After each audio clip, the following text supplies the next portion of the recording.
Hi, everyone. I'd like to spend a few minutes and talk a little bit about Chapter 1 and Chapter 2 this week. So, obviously, when you log into Blackboard, you're going to go to your lessons, and from there, you'll find your weekly lessons. This week, we're on week number 1. We're going to go ahead and start the coursework. We'll learn a little bit about Chapter 1, which is understanding behavior, human relations, and performance. And then we'll also dive into Chapter 2, which is personality, stress, learning, and perception. Now, before I talk about Chapter 1 and 2, I do want to go ahead and lay out the course for you. So the course is divided into 4 parts. We have intrapersonal skills. We have interpersonal skills. We'll learn a little bit about leadership, influencing others. And then the last part is leadership, team, and organizational behavior. So it's divided into 4 sections. I want to go ahead and spend just a minute and discuss the difference between intrapersonal and interpersonal skills. So intrapersonal skills have to do with you as a person, understanding yourself, your personality, your stress, how you learn, your attitude, your self-concepts, your values, your ethics. Everything that there is to know about yourself, you will learn in the intrapersonal skills section. And that really encompasses chapters 1 through 4. Then once we learn about yourself, it's now time to learn about others and how you can build relationships with others. It's very difficult to build relationships with others when you don't have a good understanding about yourself. And so through this process of understanding yourself, I hope you explore the idea that there are a lot of different personalities and not one personality is better than the other. And it's learning to deal with different personalities, which is really the goal of this class. So interpersonal skills have to do with communication, emotions, dealing with conflict and criticism. So that's really that interpersonal part. And those are chapters 5 and 6. So again, intrapersonal has to do with learning about yourself, and interpersonal skills is learning about how to build relationships with others. So in chapter 1, I'm going to go ahead and click right in here. You'll learn a little bit about the foundation and the reason why building human relations skills are so important. Just today, I was in a business class. I teach business classes, Business 110. We're talking about management. And one of the topics that we talked about are the different skills needed for management. Now, the textbook actually mentioned 3 specific skills that are needed for a successful manager in today's business world. Yeah, conceptual skills, people skills, and technical skills. Conceptual skills are the ones that can create a concept and create goals and future planning. Then you have people skills as those relationships with others. And then the technical skills, not necessarily computer related technical skills, but the technical skills of the job that they're managing. Now, one of the discussions we typically have is which skill is the most important. And 9 times out of 10, all students agree that the most important skill a manager can have, or a successful manager could have, is people skills, having the right human relation skills.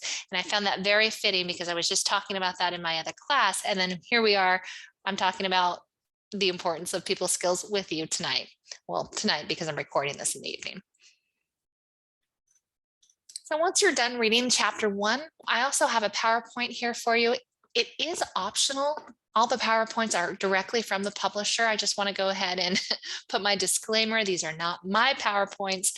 These are the publisher's PowerPoints. And so I'm not going to take credit for them. I find them, I don't personally like them, but they're an option for you if you prefer to use those instead of the textbook. I actually like the textbook. I think it's organized well. I wish the PowerPoints were too. In chapter 2, you're going to learn about your personality and dealing with stress, different learning styles. Everyone learns a little bit differently. And then perception. You might have heard the expression perception is reality. So again, you'll go ahead and read that chapter. Now, I have in here which are known as self-assessments. A lot of your assignments are self-assessments where you get to learn a little bit about yourself. Basically, you take some tests, quizzes, not quizzes, but questionnaires. That's the word I'm looking for. Questionnaires. You answer the questionnaire and answer it truthfully. You don't have to, try to be something you're not. This is to explore who you are as a person. And so don't feel embarrassed. I sometimes have students say, well, I didn't want to make it look like I was this type of personality or that type of personality. Honestly, I don't care which personality you are. I don't mean it like that, but you do you. Make sure that you answer these questions honestly, and that way you can get a good understanding of who you are as a person. Let's go ahead and talk about the requirements for these self-assessments. So first we have the chapter 1 self-assessment. It's found on page 19 of your book. So what you're going to do is just read the directions here. So the assignment is you are to list 5 areas you want to develop based on your findings. So on page 19 of your textbook, there's a questionnaire. Now you do not have to submit the results of your questionnaire, and that goes for any of the assessments. I'm really only looking for a paragraph per assessment. Right, and so a paragraph is full 5 sentences, typically 200 words. Write a summary about your self-assessment. So in this particular assignment, chapter 1, you're going to go ahead and list 5 areas that you want to develop based on your findings. And so this questionnaire is found on page 19. Again, I don't need the results. Just tell me about those areas that you want to develop. So you can say, one of the areas I'd like to develop is X. List them out and then write about it in a summary format in a paragraph. So the assignment requirements that you should have a Word or PDF file. Please do not use the text or the comment submission, only a Word or PDF file uploaded. You should have your name, date, and course at the top. Should be free of spelling. This is a college level business course, and so therefore the assignments must be up to that expectation. 1 or 2 sentences will not suffice. This is a written assignment. So at this point, a paragraph no less than 200 words, and your words, not the assignments or someone else's words, should be sufficient. Now, some people write 300-400 words, 500 words. That's entirely up to you. Here's the grading rubric that I use. I'll show you where to find the actual grading rubric in just a second. Now so you don't have a choice for chapter 1. You're going to do 19 and you're going to like it. All right. So chapter 2, you're going to go ahead and pick at least one other assessment to do.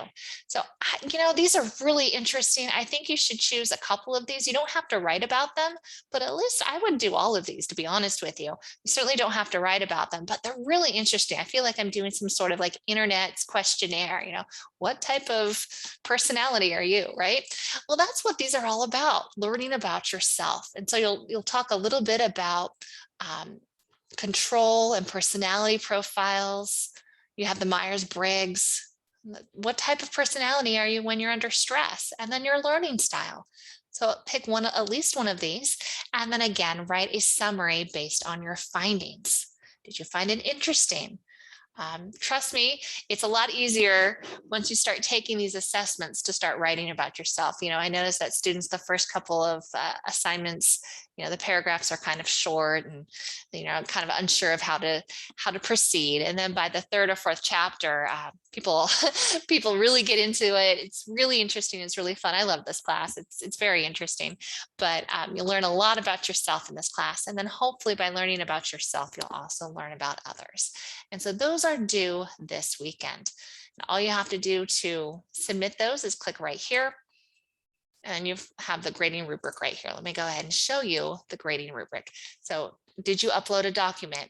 Yes, great, you get 5 points. No, you lose 5 points. Did you put your name on it? Yes, great, you just earned yourself 2.5 points. Was it free from spelling? And then assessment 1 here, and assessment 2. Now, typically I need to probably redo this. So the assessment, there's only 1 that's due, not 2. Gotta upload this. Let me correct this. But anyway, hopefully by the time you get to work on this, this will be corrected, but there'll be only just 1 here. So my apologies. I do it a little bit differently for the 8-week classes versus the 16. For the 16-week classes, there are more assessments that are due. But for the 8 weeks, since there's so much to go over, I only have you do 1 assessment.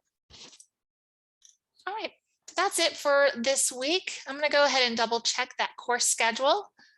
As you can see here, I always use the course schedule, chapters 1 and chapters 2, 25 points each, and it's due the 24th. That is your first week of assignments. Please reach out if you have any questions. Looking forward to a great semester, everyone. Take care.